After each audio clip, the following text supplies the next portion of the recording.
Gazing to the Ocean of the Sky. Written by David Silver. Read by no one and nobody.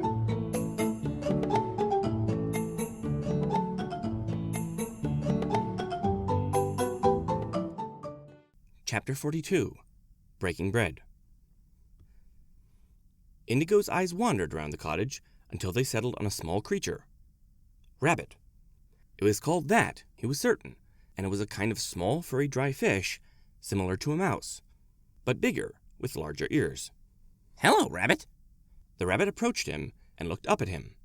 It didn't seem happy to see him. Why? "Hello?" Indigo tilted his head faintly. "I'm not sitting in your spot, am I?" The rabbit pointed off to where Fluttershy had gone off to, then pointed at Indigo and made a cutting motion across its small neck. "What?" He reared back. "I would never hurt Fluttershy." To injure such a nice pony. It was... Ow! The rabbit had kicked him in one of his fleshy legs. Without the support, he fell right over, collapsing from the couch to the floor in a heap. "Angel Bunny!" Fluttershy emerged with something balanced on her hooves and set it on the table before approaching the rabbit with a deep scowl. "That is not how we treat our guests." Chastised or not, the rabbit bounced up to where Indigo had been and settled in the place comfortably. Indigo sat up and blinked. He had just been defeated by the small fish? "I asked if it was your spot."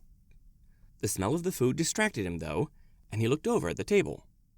"What did you make? It smells lovely."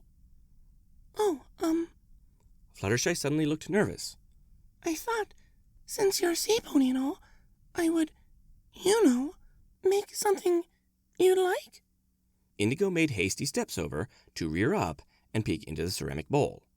The smell was delightful. "You have fish? I mean, sea fish?" He leaned closer. "And you made it so well. Have you made this before?" The idea of a herbivorous dry pony knowing how to prepare any kind of meat, dry or sea, confused him. "You aren't the only animal I've ever met that liked fish." Fluttershy sat down at the table. "Please, enjoy yourself." That he intended to do. But "Where's your food? Aren't you going to have fish too?" he settled across from Fluttershy. The fish smelled like it had other things in it. A mix of dry and seafoods? He couldn't wait to try it. No, but thank you." She smiled nervously. He tilted his head at her. "Well, you wait here." He hopped to the ground and trotted right past her to her kitchen. If she was nice enough to make him food, he would make her something nice for dry pony appetites. He grabbed the fridge's handle in his mouth and opened it, slowly gathering ingredients. "Is everything all right in there?" She sounded just a little worried. "Don't worry. He cracked a few eggs and put them in a bowl. Pinkie Pie showed me how to use the dry to make good dry pony food. Just you wait." "You really don't have to." "But I want to." He whisked thoroughly with the beater in his mouth and got to mixing in things and getting a good batter going. With a twist, he summoned the power of the dry beneath a metal pan, strong enough to withstand its power. "We can eat together." He poured the mixture into the pan, and it started sizzling and popping, transforming with the power of the dry into, well, a drier substance that he carefully managed and flipped over. "Almost done." When it was complete, or at least as close as he could determine, he flipped it right out of the pan and onto a plate. "Ta-da!" Fluttershy flew in suddenly and twisted the knob that banished the power of the dry. Thank you." She reached for the plate uncertainly. "She taught you how to make an omelet?" Indigo bobbed his head. "I wanted to. What was that sound?" They both turned for the front where a muffled thump had been heard. Most of the house was filled with a large and brown shape. Harry had arrived and found the fish. Before Fluttershy could move, half the prepared dish had been devoured. "Oh, I'm so sorry, Indigo. Harry, you're not to eat things that aren't given to you." She waved a hoof up at the large dry fish. Indigo emerged after Fluttershy, gawking at the massive shape. Sure, he'd seen larger fish, but that was about the largest living thing he'd seen on land. "You're big." The bear growled a greeting at him, and Indigo waved with far less irritation than Fluttershy had. "So you're Harry, huh?" The big bear nodded. "Nice to meet you. We were just having lunch. Indigo settled on his chair and only then noticed half his food had vanished. He peeked over at the bear, then pulled the bowl closer to himself as if to guard it from further attacks that weren't his own. He must eat a lot. The bear asked him if he meant he was fat. Oh, no, you look powerful, Mr. Harry. Not fat.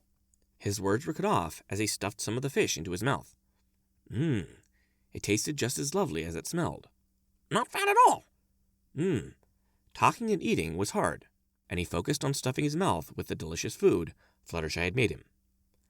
Outside, Barry sank down beneath a bush. Just meeting, you said? Look at them. They already exchanged food. She pointed to the cottage. She's eating Indy's food. Cherry raised a brow. Indigo would cook for any pony that he could. He likes cooking. Is that bad? Barry leaned towards Cherry. You want him stolen away by that air-flipper dry pony? No, I don't think. Let me do the thinking. Barry put a hoof to her chest. For now, let's gather more intel. Cherry raised a brow. Why did you drag me along anyway? Aren't you trying to win Indigo away from me? Barry rolled a hoof. It's different. We're rivals. When we fight, it's normal. She's the outsider. She peeked out from the bush at the cottage and the ponies inside. Inside, Fluttershy brandished a napkin. Oh dear, I'm glad you liked it. She reached out with a napkin to clean the mess Indigo had made of himself. Barry gasped, dramatically. Look! What? Cherry finally peeked out just in time to see Fluttershy leaning close to Indigo. From the angle and distance, it looked like the two were kissing. What? See? Barry clopped a hoof on the grass behind the bush.